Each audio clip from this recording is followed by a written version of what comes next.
Alors c'est quelque chose d'assez facile à voir. Le fait que dans tous les pays, sur cette terre, il y a une grande souffrance. Dans les pays comme dans les continents, comme par exemple l'Asie, l'Afrique, l'Amérique latine, il y a beaucoup de souffrance. C'est une souffrance qui est très physique et très liée au corps. Beaucoup de gens qui sont dans un grand dénuement, qui manquent de tout, qui manquent de ressources alimentaires, qui manquent de soins médicaux, etc. Tous les jours, des gens meurent de faim, de soif, dans ces régions du monde. Alors qu'en Occident, c'est vrai que on a moins ce type de souffrance. Il faut bien dire qu'en Suisse, ou en France, ou aux États-Unis, peu de gens meurent de faim. Mais il y a aussi une très grande souffrance. C'est ce qu'on peut voir avec par exemple toutes les personnes qui se suicident, qui mettent fin à leur jour. Des gens qui vont, je sais pas, se jeter par-dessus un pont, qui vont se jeter sous un train, pour faire des actes ainsi. C'est clair que il faut être en quelque sorte écrasé par la souffrance, être dans une situation qui est ingérable, et être complètement dépassé par cette souffrance.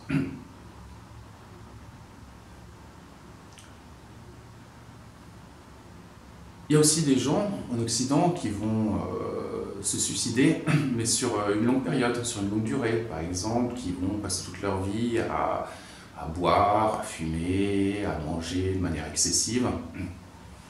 Ça serait, on pourrait dire, un suicide lent, en quelque sorte. Et c'est lié à quoi? C'est lié toujours à une profonde insatisfaction.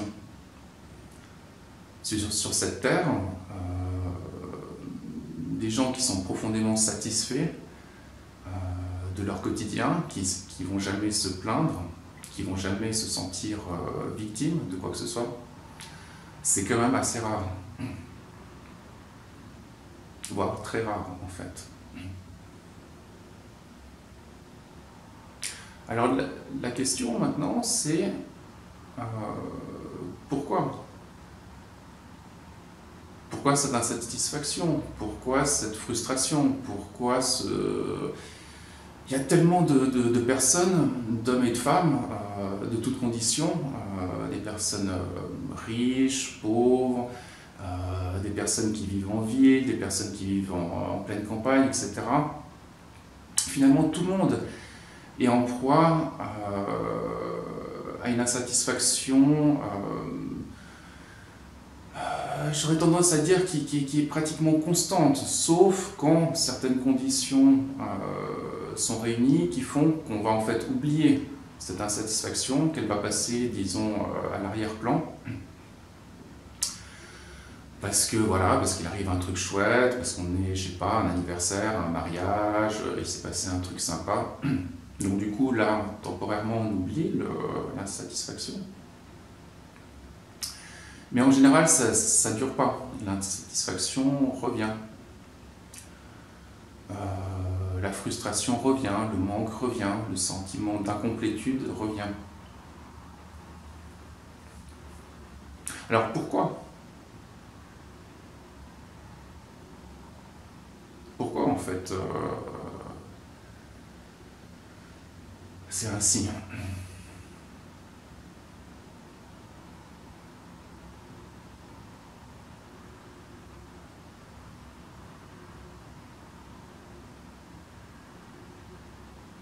La réponse, elle est en fait assez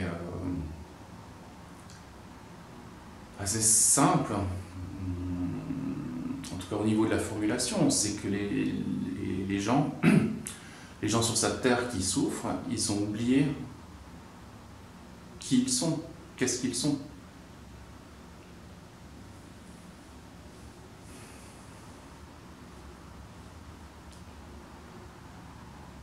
Donc maintenant, la question qui vient, c'est qu'est-ce qu'on est? Les gens, voyez les apparences, voyez les phénomènes au niveau des apparences, mais ils ne voient que au niveau des apparences. Et personne, ou pratiquement personne, ne voit ce qui est derrière les apparences, c'est l'essence. L'essence, c'est ce qui va donner du sens aux choses, aux phénomènes, à la vie, à la naissance, à la mort, etc., etc. Et donc, toutes ces souffrances dont font l'expérience les êtres n'ont qu'une seule origine, c'est l'oubli de qui nous sommes. On voit ce qu'on manifeste, on voit ses préférences, on voit ses désirs, on voit ses peurs, on voit nos attentes par rapport au futur, on voit notre passé, etc., etc. Mais on ne voit pas ce qu'on est, on ne voit pas ce qu'on est maintenant. Et ne voyant pas ce qu'on est maintenant, eh bien forcément on ne voit pas ce qui se passe maintenant.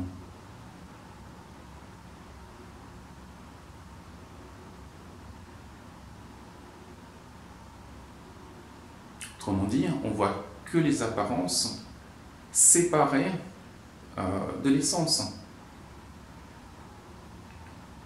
Les apparences sont vues de manière fausse, déformée, et l'essence n'est pas vue du tout. La cause de toutes les souffrances, elle est là. Il n'y a pas d'autre cause à la souffrance. Croire que la maladie, ou la pauvreté, ou la faim, ou le fait de ne pas avoir la famille qu'on voudrait, ou la compagne, ou le compagnon, etc. Ça, c'est pas la source de la souffrance. Ça, c'est les infinies possibilités de manifestation de la souffrance. Et c'est la manière dont la souffrance se manifeste. Mais ce n'est pas la cause, ce n'est pas l'origine de la souffrance. L'origine, il n'y en a qu'une seule. C'est l'oubli de qui on est. C'est l'aveuglement. C'est le fait d'être aveugle à ce qui se passe maintenant. Si on oublie complètement ce qu'on est, eh ben, on va vivre une vie qui sera complètement déformée, non reliée. Une vie qu'on va croire qu'elle est notre vie, alors que non, c'est sans rapport, c'est une imagination. C'est sans rapport avec la vie, c'est sans rapport avec ce qu'on est. Donc maintenant, la question c'est, qu'est-ce qu'on est? Qu'est-ce qu'on est maintenant? On est tous quelque chose maintenant, et on est tous la même chose en fait. Ce qu'on est, c'est pas quelque chose qui bouge, qui change. Qu'on ait 1 an, ou 10 ans, ou 100 ans, ce qu'on est, c'est exactement la même chose. Ça ne change pas, qu'on soit un homme ou une femme, qu'on soit riche ou pauvre, malade ou en bonne santé, ça ne change rien.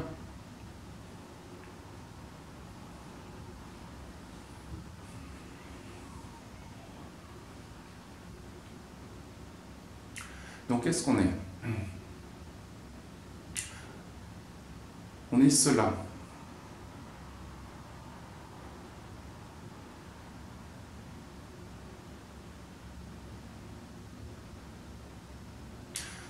Pour comprendre cette expression, je suis cela, ou il y a cela, je pense la manière La plus simple, la plus directe, c'est de se souvenir de ce qui se passe le matin quand on se réveille.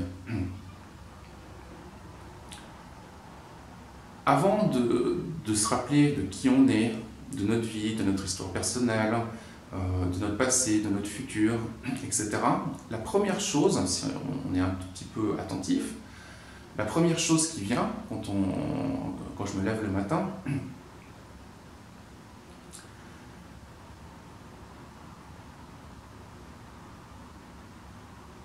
c'est il y a. On pourrait dire il y a quelque chose. On pourrait dire qu'avant il y a Xavier, et l'histoire de Xavier, etc. Il y a quelque chose qui émerge. Tout d'un coup, plop, le matin, juste au moment où la conscience se réactive, le premier truc qui vient, c'est il y a. C'est même pas il y a quelque chose. Il y a quelque chose vient une fraction, un millième de seconde juste après. Au tout début, c'est juste il y a. Il y a quoi? Il y a cela. Et cela, pourquoi j'utilise le mot cela? C'est lié à l'idée que cela, c'est pas quelque chose et c'est pas rien non plus.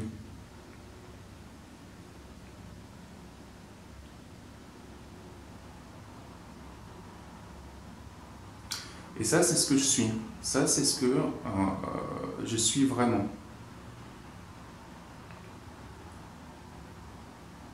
Je suis cela, il y a.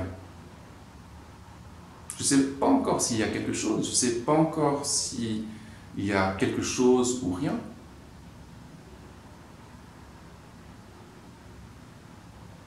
Là, je suis vierge de toute connaissance.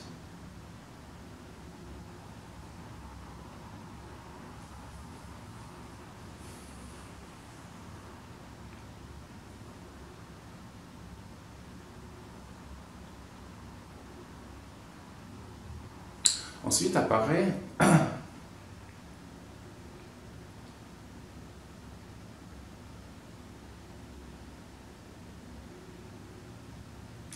il y a quelque chose. En même temps qu'apparaît il y a quelque chose, de manière synchrone, apparaît il n'y a rien. Donc on commence à la première étape, il y a cela.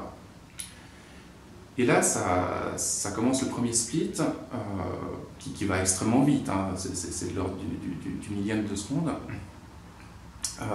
Apparaît, il y a cela, il y a quelque chose et il n'y a rien.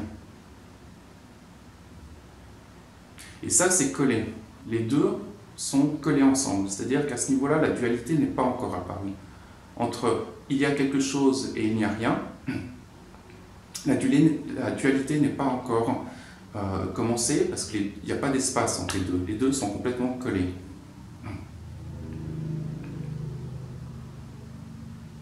Il y a quelque chose, c'est quoi? C'est de la perception.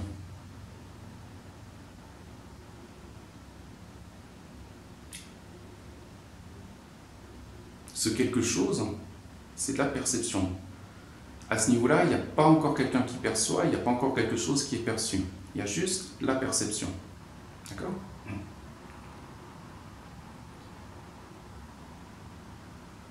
Et au niveau de il n'y a rien,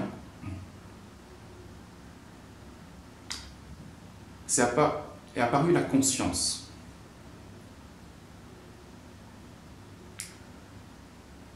Il n'y a rien et la conscience qui va accueillir la perception. C'est un espace vide.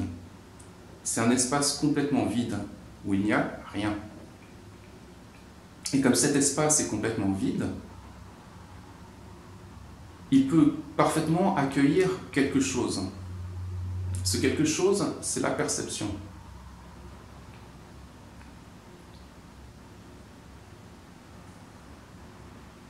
Et à ce niveau-là, la perception, c'est juste de la lumière.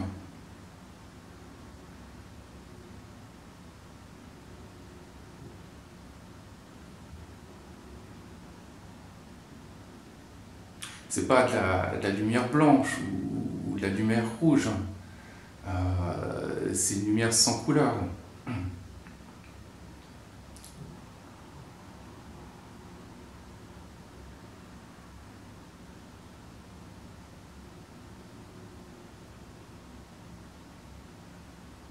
Donc à ce niveau où la dualité n'est pas encore apparue, tout ce qui existe, c'est la perception qui est faite uniquement de lumière et la conscience qui est faite de rien, qui est un pur espace d'accueil,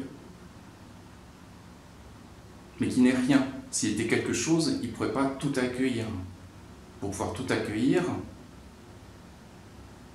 il faut qu'il soit rien.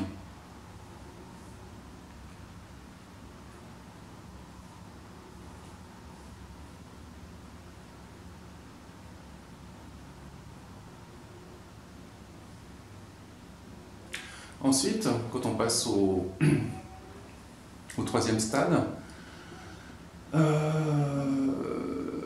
alors là, ça split, et ça split vraiment. Là, la dualité va vraiment commencer. Là, on se retrouve un peu dans l'état du petit enfant de 3 ans, qui oscille toujours entre j'aime et j'aime pas. J'aime, je m'émerveille. J'aime pas, je me mets à pleurer, je me mets à pleurnicher, je me mets à chouiner.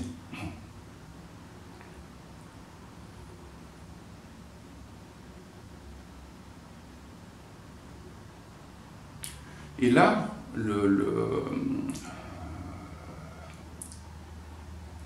la conscience, donc là c'est la perception qui split entre émerveillement et pleurnichement.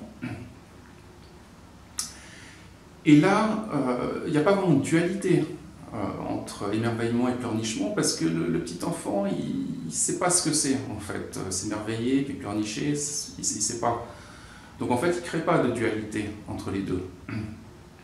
Par contre, à ce stade, il a oublié la conscience. Il a déjà oublié la conscience vide. Et là, il y a réellement une dualité qui s'est créée entre la perception et la conscience. La conscience est devenue l'absolu, mais c'est devenu un absolu qui n'est pas directement relié à la perception.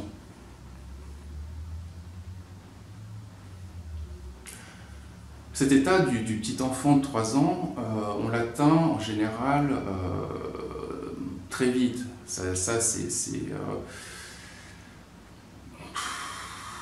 quelques dixièmes de seconde, voire quelques secondes après le premier instant de reprise de conscience au moment du réveil. Ça va très très vite en fait, ce déroulement, quoi. Et après, ça va au 4e stade, là où on va vraiment rentrer dans la vision de l'adulte, dans la perception de l'adulte. Ça resplit au niveau de la perception, c'est-à-dire qu'il y a une nouvelle séparation, il y a un nouvel éclatement, une nouvelle dispersion de l'énergie originelle. Et c'est là qu'il y a trois axes qui se mettent en place, 3 aspects de nous-mêmes qui vont commencer à se manifester. C'est attachement, indifférence et aversion.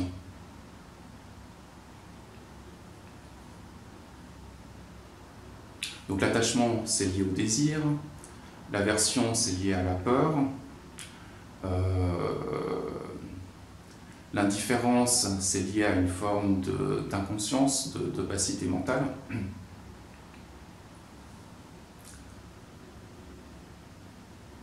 Et à partir de là, j'ai envie de dire, c'est un peu foutu, on est devenu une sorte de machine à réagir aux stimuli. C'est-à-dire que si le stimuli extérieur, envoyé par le monde extérieur, est agréable, ok, Je dis j'aime, j'approuve. Si c'est désagréable, je dis ah non, j'aime pas, j'approuve pas. Et si ça me paraît neutre, ni avantageux ni désavantageux, et ben je m'en fiche, j'accorde plus d'importance. Et alors là, la distance avec la conscience, et avec cela, est devenue énorme, c'est-à-dire que là, l'oubli est total. Là, on est à des années-lumière de se rappeler de ce qu'est la conscience vide. On vit dans un monde mécanique, on est en soi-même mécanique, on fait que de réagir tout le temps aux stimuli extérieurs, à tout ce qui se passe au niveau extérieur. Et peut-être que si on a de la chance, si notre ego il n'est pas trop dense, pas trop méchant, on aura parfois des petits moments d'émerveillement, des petits moments un peu magiques. Et en fait, à ce stade-là, voilà, il n'y a plus vraiment... il n'y a plus vraiment grand-chose d'intéressant qui se passe, parce que je veux dire, c'est juste un monde froid, plat.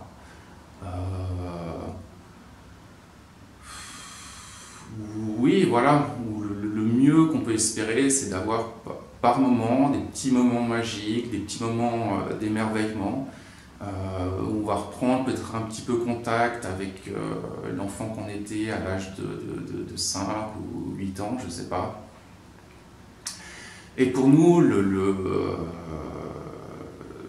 toute notre vie, maintenant, ça va se dérouler dans ce truc-là.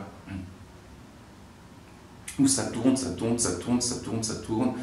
entre j'aime, j'aime pas, j'aime, j'aime pas, j'aime, j'aime pas. Et puis comme la situation, elle évolue tout le temps, comme la vie, elle est toujours changeante, comme il n'y a rien de constant au niveau des apparences,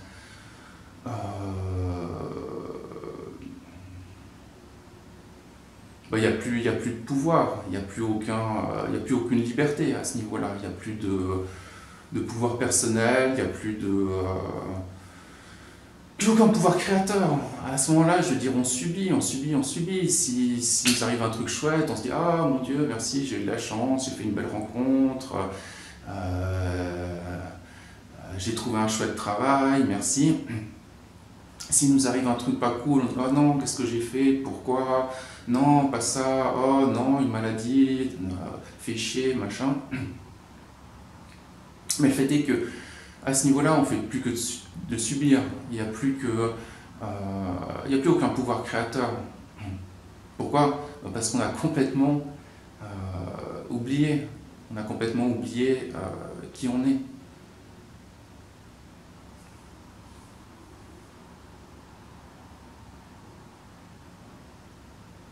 Maintenant, pour les personnes qui peuvent voir qu'il y a cela,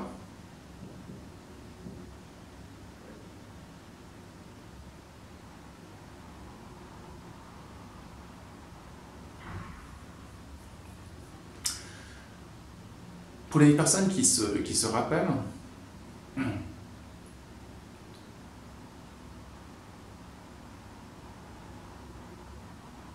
ben, le truc qui est génial, j'ai envie de dire, c'est qu'on comprend la nature des choses, c'est-à-dire que on cherche tous la joie et on veut tous éviter la souffrance. Mais l'expérience de la joie et l'expérience de la souffrance est faite de la même chose. C'est de la perception, c'est de la lumière. La lumière, c'est quoi? C'est la joie. Mais c'est une joie subtile, une joie sans contraire. Et tout, absolument tout, que ça soit à l'extérieur ou à l'intérieur de nous, est fait de ça. Tout est fait de cette joie subtile. De cette joie subtile et insaisissable. Toutes nos pensées, tous nos ressentis, toutes nos émotions, tous nos désirs, toutes nos peurs, toutes nos attentes, toutes nos idées, toutes nos croyances, tout est fait de ça.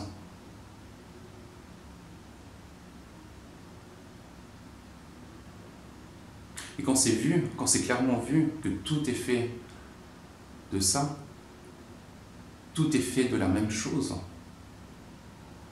tous nos ressentis, toutes nos situations de vie sont faites de la même chose, de la même matière, de la même substance. Qui est cela? Quand c'est vu, même juste une fois, mais de manière claire, c'est fini, il n'y a plus de problème. Il n'y a plus de problème.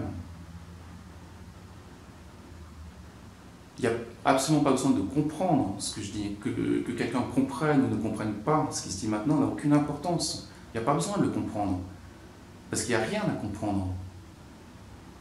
Voir que tout est cela n'est pas une compréhension, c'est pas une compréhension mentale. Et il n'y a rien à en faire. Plus besoin de se battre contre les émotions négatives. Plus besoin de se battre par rapport à des tendances qui sont en nous. Plus besoin d'essayer de changer de comportement pour arriver à je sais pas quoi, pour arriver à une sorte de bonheur ou à une sorte d'état satisfaisant. Non, non, non. Tout est cela maintenant. Tout est cela maintenant. Pour tout le monde. Où qu'on soit. Peu importe qu'il y ait des émotions négatives qui reviennent, peu importe si la peur, le découragement, la colère revient. Tout est cela, ça ne va rien changer.